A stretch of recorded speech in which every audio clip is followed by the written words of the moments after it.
¿Alguna vez viste un avión con un motor incrustado en la cola y pensaste, ¿eso es normal? Durante décadas lo fue aviones como el Boeing 727, el McDonnell Douglas DC-10 o el Lockheed L-101 TriStar. Dominaron los cielos y se convirtieron en símbolos de una era, pero hoy casi han desaparecido. ¿Qué se pasó? ¿Por qué estos aviones de 3 motores, que parecían la solución perfecta, terminaron siendo una especie en extinción? Esta es la historia de cómo nacieron, reinaron y fueron superados por la tecnología. Imagina que estás a finales de los años 60. La aviación comercial está explotando. Cada vez más personas quieren volar, las aerolíneas abren rutas intercontinentales y los aviones se hacen más grandes. Pero existe una barrera muy clara impuesta por las autoridades aeronáuticas a los aviones. Con solo 2 motores, no pueden alejarse más de 60 minutos de un aeropuerto alterno. La razón es simple en seguridad. Si un motor falla y estás a mitad del océano, necesitas una pista relativamente cerca. En ese contexto, los grandes aviones de largo alcance usaban 4 motores. ¿Eran seguros? Sí, pero también pesados, costosos y muy tragones de combustible. Ahí es donde aparece una idea intermedia que parecía brillante. ¿Y si en lugar de 4 motores usamos solo 3? Así nacieron los trirreactores, menos consumo que un cuatrimotor, pero sin las restricciones severas de los bimotores de la época.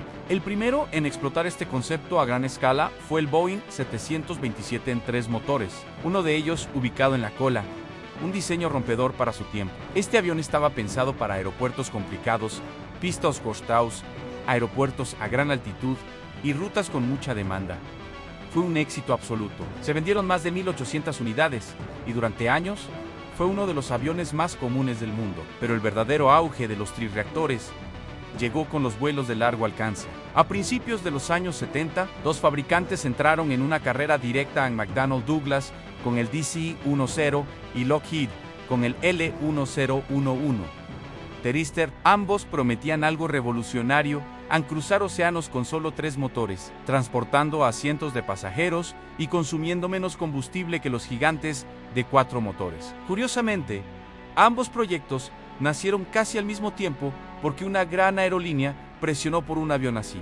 Querían algo más pequeño que el Jumbo, pero capaz de cubrir rutas intercontinentales con eficiencia. La clave de estos aviones era precisamente el número de motores. Con 3, podían evadir la famosa regla de los 60 minutos.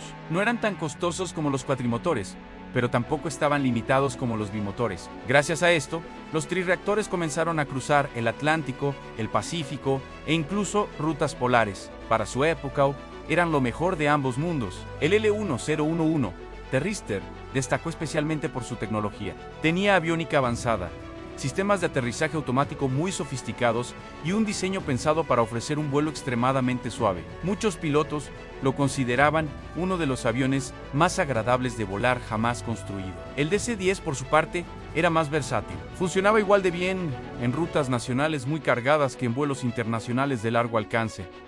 Durante años, ambos modelos parecían imparables, pero entonces llegó un cambio silencioso que lo alteró todo. Una sigla que terminó siendo letal para los trirreactores y TOPS. Estas normas, conocidas como estándares de rendimiento operativo para aviones bimotores de largo alcance, partían de una pregunta clave: ¿y si los motores de 2 reactores ya fueran lo suficientemente confiables como para no necesitar estar cerca de un aeropuerto? En los años 80, la tecnología de motores avanzó de forma brutal. Las fallas se volvieron extremadamente raras. En 1985 se aprobaron vuelos ETOPS de hasta 120 minutos. Poco después, 180 minutos. Esto significaba que un avión con solo 2 motores podía alejarse 3 horas de un aeropuerto alterno. El resultado fue inmediato. Aviones como el Boeing 767 y el Airbus A310 comenzaron a cubrir las mismas rutas que antes eran territorio exclusivo de los trirreactores, y lo hacían con menos peso,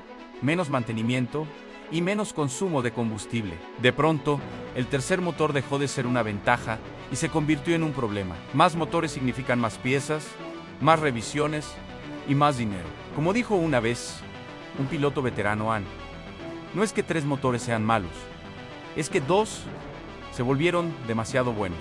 Para ponerlo en perspectiva, un solo motor moderno puede generar más empuje que los 3 motores combinados de algunos trirreactores clásicos. El salto tecnológico fue gigantesco. Además, el diseño del motor en la cola traía dolores de cabeza. En el L1011, el aire llegaba al motor trasero a través de un conducto en forma de Era elegante desde el punto de vista aerodinámico, pero complejo, pesado y caro de mantener. El DC-10 o PTO por una entrada más directa, pero eso trajo desafíos de estabilidad y el mantenimiento era una pesadilla. Cambiar un motor ubicado a varios metros del suelo requería grúas, plataformas especiales y mucho tiempo, mientras que cambiar un motor bajo el ala podía hacerse en horas. En un trirreactor podía tomar días. La percepción pública también jugó un papel importante. Durante décadas, más motores significaba más seguridad en la mente de los pasajeros. Por eso el Jumbo era tan querido. Los trirreactores parecían una solución intermedia aceptable. Pero con el tiempo, las estadísticas demostraron que los bimotores modernos eran increíblemente confiables. Las probabilidades de que ambos motores fallaran al mismo tiempo eran prácticamente nulas. Cambiar esa percepción tomó tiempo, pero el mercado terminó aceptándolo. En los años 90, la presión por reducir costos se volvió brutal. Las aerolíneas necesitaban aviones más eficientes para sobrevivir. McDonnell Douglas intentó salvar el concepto con el MD-11. Una versión modernizada del DC-10 tenía mejoras aerodinámicas y motores más eficientes, pero llegó demasiado tarde. ETOPS ya dominaba la industria, y el mercado no perdonó. Se construyeron pocas unidades y muchas aerolíneas comenzaron a retirarlos antes de lo previsto. Poco a poco, los trirreactores fueron desapareciendo de los vuelos de pasajeros. Aerolíneas emblemáticas los reemplazaron por bimotores más nuevos y económicos. Incluso compañías de carga,